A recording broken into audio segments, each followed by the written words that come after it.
Sumayin niyo ang Panginoon. At sumayin niyo rin. Iyo po ang inyong mga ulo at hingin ng paglabasbas ng Panginoon at inyong tutugon. Amen.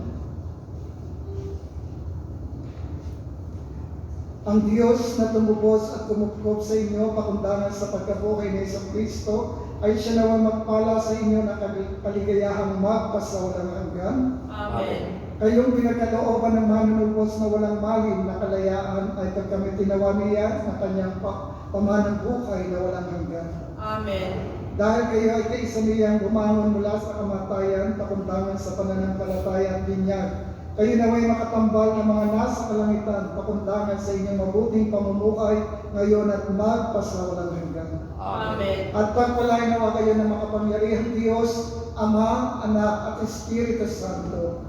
Nayalay ng banal na misa, umayo kayo sa pag-ibig at kapayapaan ni Kristong walang nabuhay. Salamat sa Diyos. Palakpakan natin ang Diyos.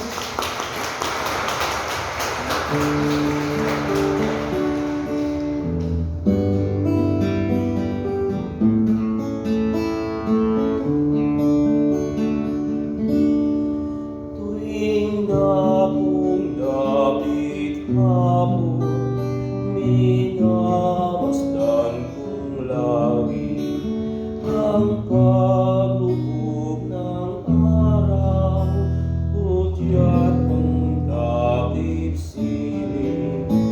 Ganyan ang aking buhay kung may